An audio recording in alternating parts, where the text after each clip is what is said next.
కాంగ్రెస్ పార్టీకి తెలిసిందల్లా ప్రతిపక్షంలో ఉంటే ప్రజా సమస్యల మీద పోరాటం చేయడం, ప్రభుత్వంలో ఉంటే ప్రజా సమస్యల్ని పరిష్కరించడానికి నిరంతరం ప్రయత్నం చేయడమే కాంగ్రెస్ పార్టీకి తెలుసు.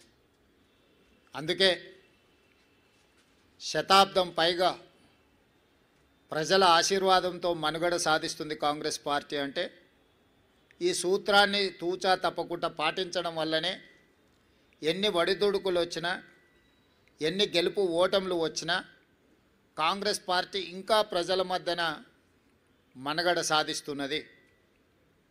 అందుకే ఈనాడు జరిగిన జూబ్లీ హిల్స్ ఉప ఎన్నికల సరళిని మీరందరూ గమనించారు.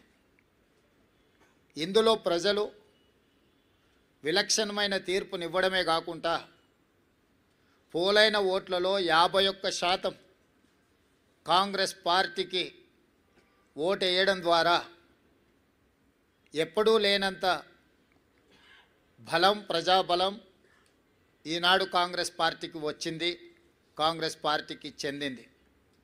ఈ ఎన్నికల్లో దాదాపుగా 51% ఓట్లు కాంగ్రెస్ పార్టీకి, 38% ప్రధాన ప్రతిపక్షమైన బీఆర్ఎస్ పార్టీకి, 8% భారతీయ జనతా పార్టీకి ప్రజలు ఓట్లు వేయడం జరిగింది. దీని ద్వారా ఎవరి పాత్ర ఏంది, గత 2 సంవత్సరాల నుంచి ప్రజలు నిశితంగా గమనించి ఒక నిర్ణయానికి వచ్చి ఈనాడు ప్రజలు ఈ విధమైన తీర్పును ఇవ్వడం జరిగింది. అందుకే ఈనాడు ఈ బాధ్యతను తీసుకొని ముఖ్యంగా తెలంగాణ రాష్ట్ర బడ్జెట్లో 60 నుంచి 65% ఆదాయము ఈ జంట నగరాల నుంచి, ఈ ప్రాంతం నుంచే మన ప్రభుత్వానికి వస్తున్నది. ఇక్కడ వస్తున్న ఆదాయాన్ని రాష్ట్రం నలుమూలల సంక్షేమం కోసం, అభివృద్ధి కోసం ఖర్చు పెడుతున్నాం. ఈ నగరాన్ని కాపాడుకోవడం, ఈ నగరాన్ని అభివృద్ధి చేసుకోవడం, ఈ నగరంలో నివసిస్తున్న ప్రజలకు మౌలిక వసతులను అభివృద్ధి చేయడం, ఉద్యోగ ఉపాధి అవకాశాలు పెరగడానికి అవసరమైన ప్రణాళికలు రచించడం అనేదాన్ని పూర్తి స్థాయిలో మా ప్రభుత్వం నిర్వహిస్తుంది. నేను ఎన్నికల ముందు చెప్పిన ఈనాడు గెలిచిన సందర్భంగా మీ ద్వారా ప్రధాన ప్రతిపక్ష పార్టీకి, కేంద్రంలో అధికారంలో ఉన్న భారతీయ జనతా పార్టీకి కూడా సూచన చేస్తున్నా. మన పాత్రలను, మన వ్యవహార శైలిని ప్రజలు నిశితంగా పరిశీలించి ఈనాడు ఒక నిర్ణయానికి వచ్చిండ్రు. ఈ నిర్ణయంలో ఎవరి పాత్ర, ఎవరి బాధ్యత ప్రజలు విస్పష్టంగా తీర్పునివ్వడం జరిగింది. ఈ తీర్పును బాధ్యతగా తీసుకొని ఈ నగర అభివృద్ధి కోసం అవసరమైన, ఈ నగరాన్ని మహానగరంగా విస్తరించి ప్రపంచ స్థాయి పెట్టుబడులను ఆకర్షించి వివిధ జిల్లాలు, వివిధ రాష్ట్రాలు, వివిధ దేశాల నుంచి వచ్చే పెట్టుబడులను ఆకర్షించడమే కాకుండా ఉద్యోగ ఉపాధి అవకాశాలకు విస్తరించే విధంగా నగరాన్ని అభివృద్ధి చేయాలనుకుంటున్నాం. అందుకే రీజనల్ రింగ్ రోడ్ కావచ్చు, రేడియల్ రోడ్స్ కావచ్చు, మూసీ నది ప్రక్షాళన కావచ్చు, మెట్రో విస్తరణ కావచ్చు, గోదావరి కృష్ణా నది జలాలు ఈ మహానగరానికి తాగునీటి అవసరాలను తీర్చడానికి అవసరమైన ప్రణాళికలు కావచ్చు, హైదరాబాదు నగరాన్ని పట్టి పీడిస్తున్న ట్రాఫిక్ సమస్య కావచ్చు, ఎలివేటెడ్ కారిడార్లు కావచ్చు, ఫ్లైఓవర్ బ్రిడ్జులు కావచ్చు, అండర్ పాస్లు కావచ్చు, రైల్వే ఓవర్ బ్రిడ్జులు, రైల్వే అండర్ బ్రిడ్జులు కావచ్చు, గల్లీలలో ముఖ్యంగా చెత్త ఒక ప్రధాన సమస్యగా మారింది. సిటీలో చెత్త ఎక్కడ పడితే అక్కడ దర్శనమిస్తున్నాయి. పారిశుద్ధ్య పనులలో సమస్యలను మేము పరిగణలోకి తీసుకుంటున్నాం. అదేవిధంగా చెరువులు, కుంటలు, నాలాల కబ్జాను తొలగించి నగరాన్ని సమస్యల రహిత నగరంగా తీర్చిదిద్దడానికి ఈరోజు ప్రణాళికలు సిద్ధం చేస్తున్నాము. వీటన్నిటికీ సంబంధించి ప్రధాన ప్రతిపక్షము బీఆర్ఎస్ సోషల్ మీడియాను, విష ప్రచారాన్ని తప్పుడు వార్తలను, పెయిడ్ ఆర్టికల్స్ని, ఫేక్ సర్వేలను, వీటన్నిటి మీద ఆధారపడి ప్రభుత్వాన్ని అవహేళన చేయడము, అవమానించడము, అసహ్యకరమైన భాషలో దూషించడం లాంటి వార్తలను ప్రసారం చేసిండ్రు. వీటన్నిటి నేపథ్యంలో అది హైడ్రా కావచ్చు, ఈగల్ ఫోర్స్ కావచ్చు, ఈ సంస్థలు ప్రజలకు మేలు చేయడానికి మేము తీసుకొచ్చినాం. ఈ నగరం వేగంగా మత్తు, ముఖ్యంగా గంజాయి, డ్రగ్స్ విస్తరిస్తున్న సందర్భంలో వాటిని కఠినంగా అణిచివేయడానికి ఈగల్ ఫోర్స్ను తీసుకొచ్చినాం. కబ్జాలను, చెరువులను, కుంటలను, నాలాలను అడ్డగోలుగా ఆక్రమించుకొని కబ్జాలకు పాల్పడుతుంటే వాటిని తొలగించడానికి హైడ్రాను తీసుకొచ్చినాం. జిహెచ్ఎంసీ కావచ్చు, హెచ్ఎండిఏ కావచ్చు, మెట్రో వాటర్ వర్క్స్ కావచ్చు, మెట్రో రైల్ కావచ్చు, ఇలాంటి సంస్థలను అన్నిటిని కూడా సమన్వయం చేసుకొని ఈ నగరాన్ని ఒక మంచి నగరంగా తీర్చిదిద్దడానికి మేము చేస్తున్న ప్రయత్నాన్ని ప్రధాన ప్రతిపక్షము సహకరించకపోను ప్రతి సందర్భంలో అడ్డు తగిలే ప్రయత్నం చేసింది. మూసీ ప్రక్షాళనకు సంబంధించి మూసీ ప్రాంతంలో నివసిస్తున్న వాళ్ళు ఎవరు అది అద్భుతంగా ఉంది అని అక్కడ ఉండడం లేదు. ఏ వసతి లేక, ఏ అవకాశాలు లేక మురికితో కూడుకున్న మూసీ పక్కన నివసిస్తున్నారు. వాళ్ళకు ఒక మంచి వసతులు ఏర్పాటు చేసి, వాళ్ళకు ఉపాధి కల్పించి, వాళ్ళ జీవన ప్రమాణాలు పెంచి, వాళ్ళ పిల్లలకు ఒక మంచి చదువులు, వాళ్ళకు ఒక మంచి వైద్యాన్ని, వాళ్ళకు ఉపాధిని కల్పించాలని చెప్పి మా ప్రభుత్వం చేస్తున్న ప్రయత్నాలను ప్రతి నిమిషం, ప్రతి క్షణం అడ్డు తగిలి అన్ని రకాలుగా వీటన్నిటిని అడ్డుకునే ప్రయత్నం చేసిండ్రు. అదేవిధంగా కేంద్రం నుంచి తీసుకురావాల్సిన అనుమతులు కానీ, ఇవ్వవలసిన నిధులను రాబట్టుకోవడానికి ముఖ్యంగా కిషన్ రెడ్డి గారు సహాయ నిరాకరణ చేస్తుండ్రు. ఈనాడు ప్రధాన ప్రతిపక్షంలో శాసనసభ్యులు కేటీఆర్ గారు, శాసనసభ్యులు హరీష్ గారు, అదేవిధంగా కేంద్ర ప్రభుత్వంలో కేంద్ర మంత్రిగా ఉన్న కిషన్ రెడ్డి గారు, ముఖ్యంగా ఈ ముగ్గురికి ప్రధానమైన బాధ్యత ఉన్నది. ఒకరు కేంద్ర ప్రభుత్వం నుంచి రావాల్సిన అనుమతులు, తేవలసిన నిధులకు సహకరించాలి. కానీ కిషన్ రెడ్డి గారు పూర్తిగా సహాయ నిరాకరణ చేయడమే కాకుండా వీలైనంత మేరకు కేంద్రంలో అడ్డు తగులుతున్నాడు. మెట్రో విషయంలో కావచ్చు, మూసీ ప్రక్షాళన విషయంలో కావచ్చు, గోదావరి జలాలు నగరానికి తరలించే విషయంలో కావచ్చు, రీజనల్ రింగ్ రోడ్డు విషయంలో కావచ్చు, కిషన్ రెడ్డి గారు పూర్తిగా సహాయ నిరాకరణ చేస్తుండ్రు. దీన్ని ప్రజలు గమనించడం వల్లనే పార్లమెంట్ ఎన్నికల్లో కిషన్ రెడ్డి గారికి 65,000 ఓట్లు ఇదే జూబ్లీ హిల్స్ అసెంబ్లీ నియోజకవర్గం నుంచి ఓట్లు వేయడం జరిగింది. ఈనాడు కిషన్ రెడ్డి అభ్యర్థిగా మారి ఎన్నికల ప్రచారం చేస్తే 17,000 ఓట్లు మాత్రమే వచ్చినాయి.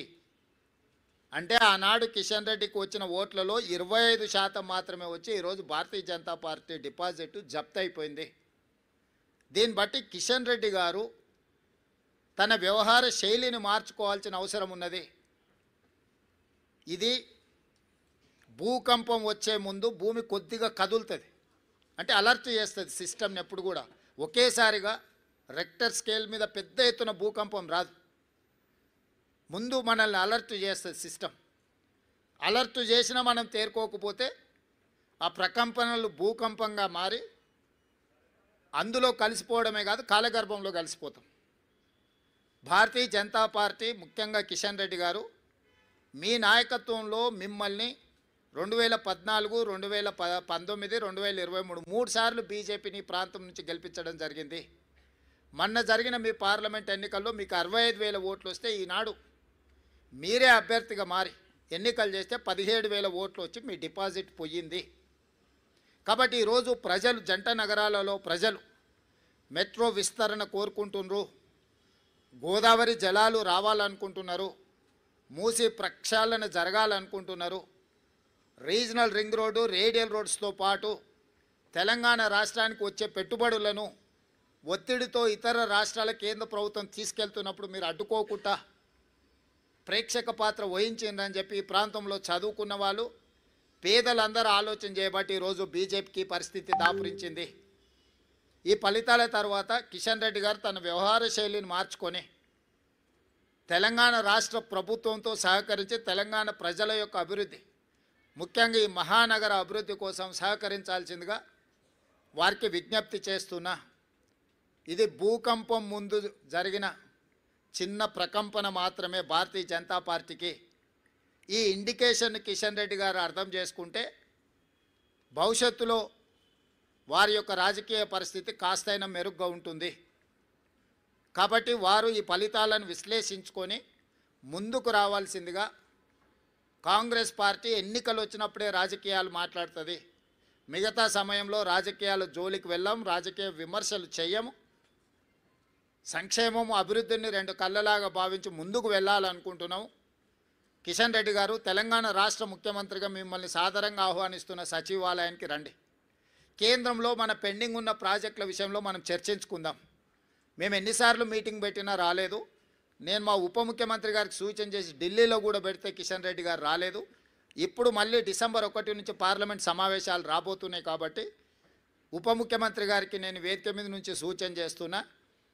కేంద్ర ప్రభుత్వం దగ్గర అనుమతుల కోసం ఎదురు చూస్తున్న మన ప్రాజెక్టులు, మనకు ఇవ్వవలసిన నిధుల విషయంలో అందరు పార్లమెంట్ సభ్యులను, లోక్సభ రాజ్యసభ సభ్యులతో పాటు కేంద్రంలో మంత్రులుగా ఆటోమేటిక్గా వాళ్ళు ఉంటారు కాబట్టి వాళ్ళతోనే ఒక సమీక్ష, మన చీఫ్ సెక్రటరీ మన అధికారులతోనే ఒక సమీక్ష పెట్టి ఒక నివేదిక రూపంలో వాళ్ళకి ఇవ్వవలసిందిగా ఉప ముఖ్యమంత్రి బట్టి విక్రమార్క గారికి నేను సూచన చేస్తున్నా.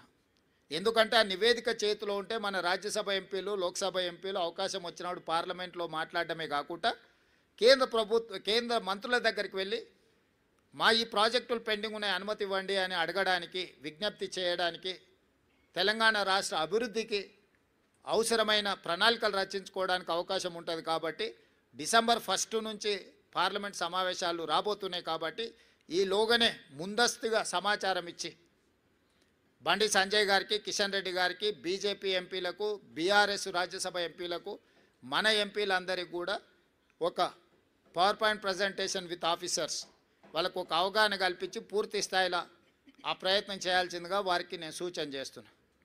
ఇక రెండవది బీఆర్ఎస్ ప్రధాన ప్రతిపక్షం. నేను శాసనసభ్యులు హరీష్ అండ్ కేటీఆర్కు ఒక సూచన చేయదలుచుకున్నా.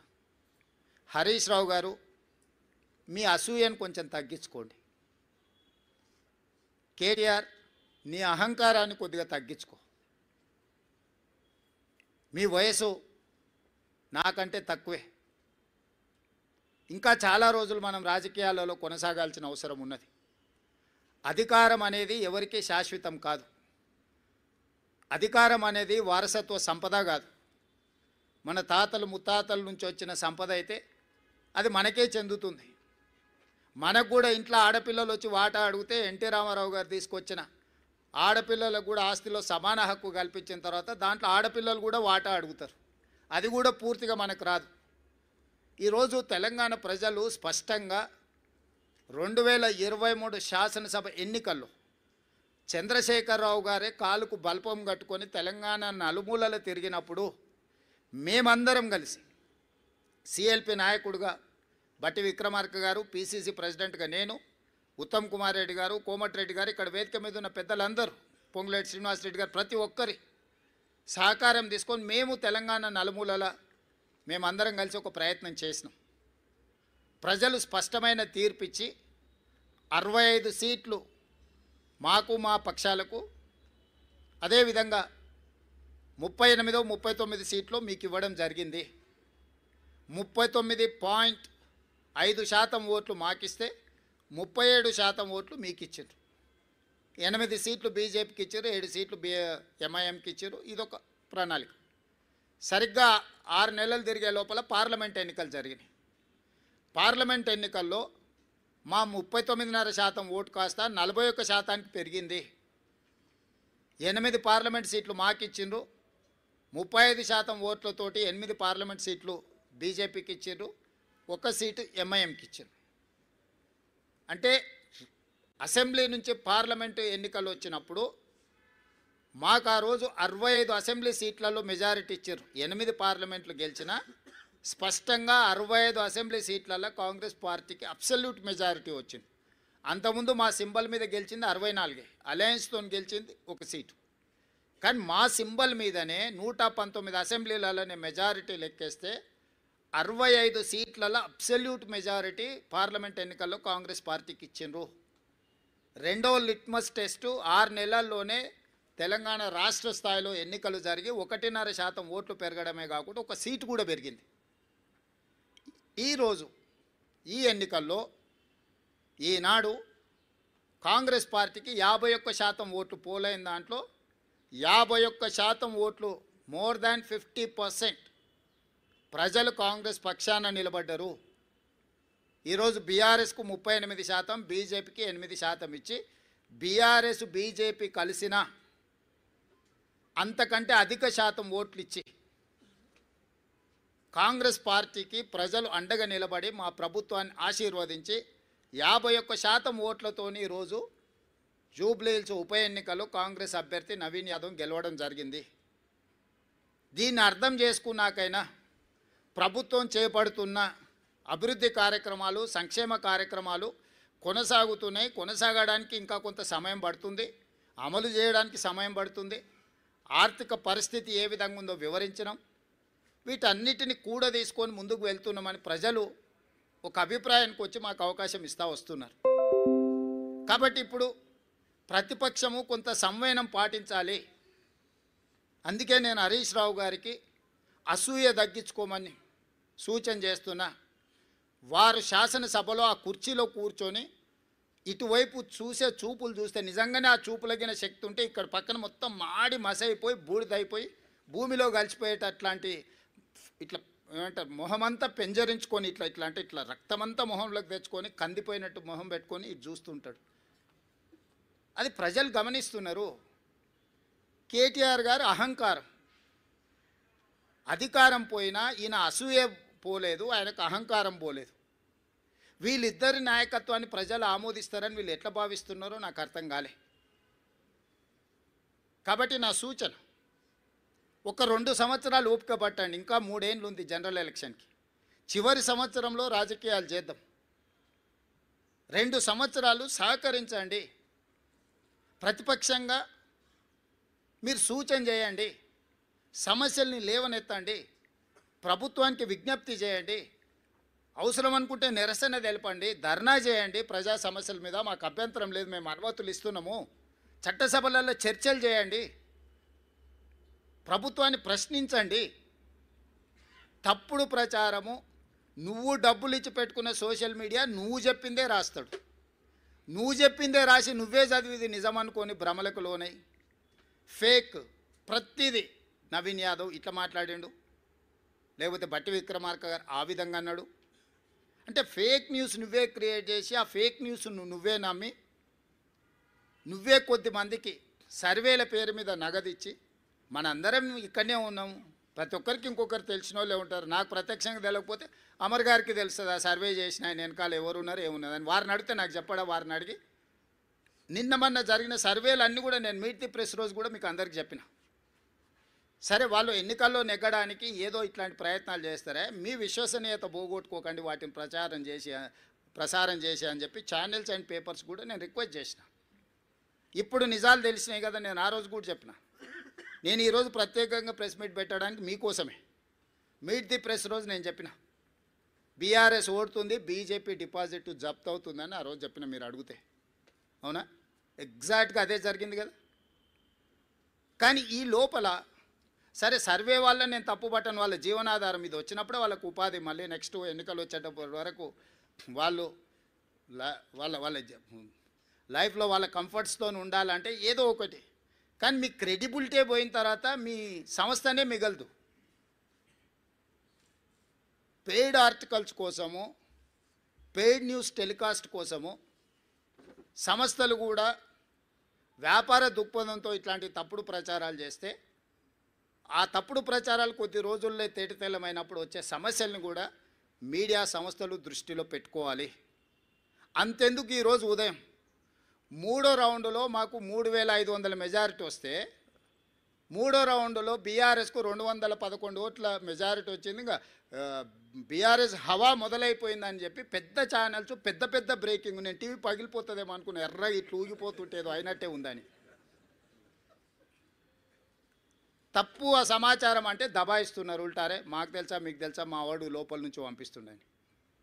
అంటే ఫలితాలు ఒక పక్కన స్పష్టంగా మొదటి విడత, రెండో విడత, మూడో విడత ఎంతో కొంత కాంగ్రెస్కి అనుకూలంగా ఉన్నప్పుడు కూడా ఇంకా బీఆర్ఎస్ను బతికించాలని ఆ ఛానల్స్ యొక్క ఉత్సాహం అయితే నాకు అర్థం కాలేదు. దయచేసి మిగతా రాష్ట్రంలాగా ఛానల్స్ను కనిపించకుండా చేయాలంటే ఒక నిమిషం పని. పక్క రాష్ట్రంలో కొన్ని ఛానల్స్ లేనే లేవు, అంతో ఇంతో ఇక్కడ ఉన్నాయి. మేము మాకు వ్యతిరేకంగా మీరు వేసినా కూడా ఏమనుకుంటా సరే నడుస్తుందని.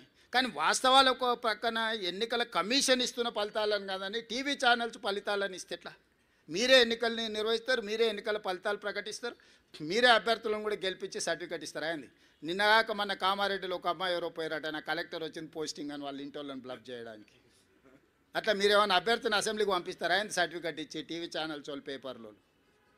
దయచేసి మీ విశ్వసనీయత పోగొట్టుకోకండి.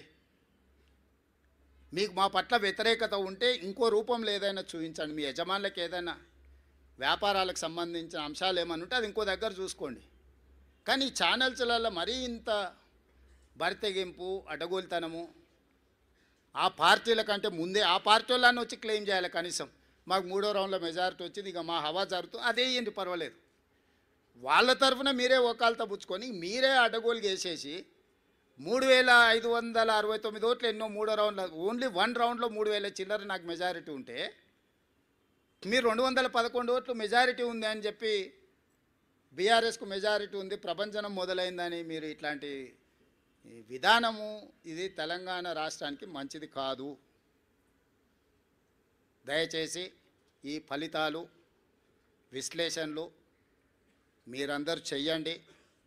2023 డిసెంబర్ ఫలితాలు 39.5% ఇస్తే 2024 పార్లమెంట్ ఎన్నికలు 41% ఓట్లు ఇస్తే 2025 నవంబర్ ఉప ఎన్నికలు 51% ఓట్లను కాంగ్రెస్ పార్టీకి ఇవ్వడం జరిగింది.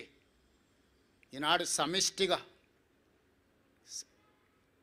బూత్ స్థాయి కార్యకర్త నుంచి పీసీసీ అధ్యక్షుడు వరకు, వార్డు మెంబర్ నుంచి ముఖ్యమంత్రి వరకు కాంగ్రెస్ పార్టీ శ్రేణులంతా ఒక్క తాటి మీద నిలబడి ఈ జూబ్లీహిల్స్ ఎన్నికల్ని ప్రతిష్టాత్మకంగా తీసుకోవడంతో ఈ ఎన్నికల్లో నెగ్గడం జరిగింది.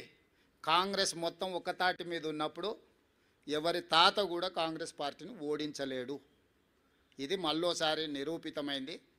మీ అందరు సహకరించినందుకు, ఓటర్ మహాశయులు ఆశీర్వదించినందుకు, మీడియా మిత్రులకు, ఓటర్ మహాశయులకు సహకరించి మద్దతు ఇచ్చిన ఎంఐఎం పార్టీకి, ముఖ్యంగా సిపిఐ, సిపిఎం, కోదండరాం సార్, ఇతర సంఘాలు, రాజకీయ పార్టీలు అన్నీ మాకు సహకరించినందుకు వాళ్ళందరికీ మనస్ఫూర్తిగా कृतज्ञतలు తెలియజేస్తున్నాం.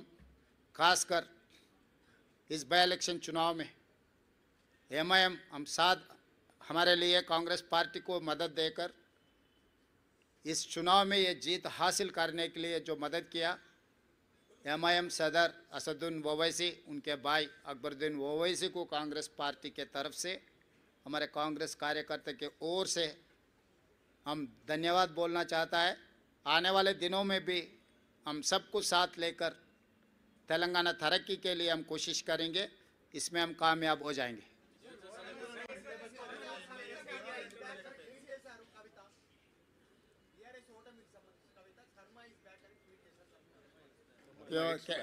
అంటే అది కేటీఆర్ని అడిగితే కరెక్ట్గా సమాధానం చెప్తారు.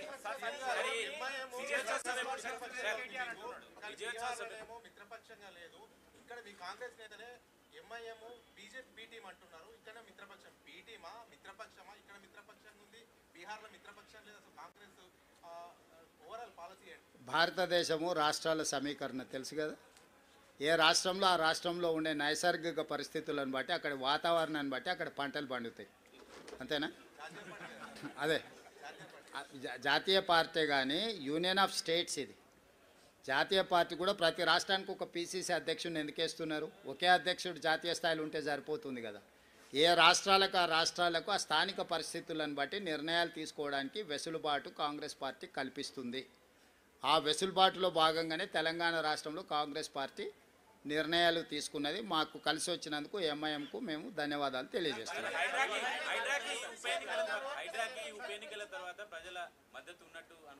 చారి గారు ఒక్కదాని కాదు, మొత్తం కాంగ్రెస్ ప్రభుత్వానికే ప్రజలు మద్దతుగా నిలబడ్డారు. మా పరిపాలనలో తీసుకునే నిర్ణయాలు అన్నిటిని కూడా మేము ప్రజలకు అనుకూలంగా సమీక్షించుకొని ముందుకు వెళ్ళడం జరుగుతుంది. అమర్ గారు, అమర్, ఇంకా నేను ఆ రిజల్ట్స్ మీద పూర్తిగా సమీక్ష చేయలేదు. జాతీయ స్థాయి రాజకీయాల మీద ఇంకా దృష్టి పెట్టలేదు. ఇప్పటివరకు తెలంగాణ ఉప ఎన్నికల మీదనే ఉన్నాను. వాటిని విశ్లేషించిన తర్వాత తప్పకుండా నేను స్పందిస్తాను.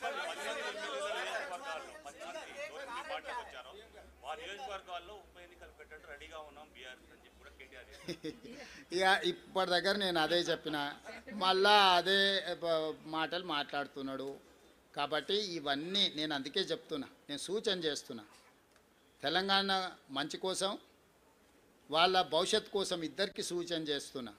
ఒక ఆయన అసూయ, రెండవ ఆయన అహంకారాన్ని తగ్గించుకోవాలి. పాతకాలంలో చెప్పారు, కింద పడ్డా కూడా పైకాలు నాదే అన్నాడు అంటే వెనకటికి ఓడు.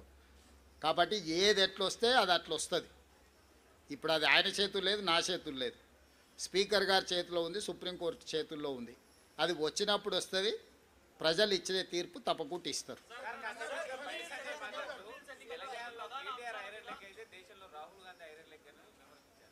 అదే మొత్తం అన్నీ పరిశీలించి మొత్తం కలిపి వడ్డిస్తా.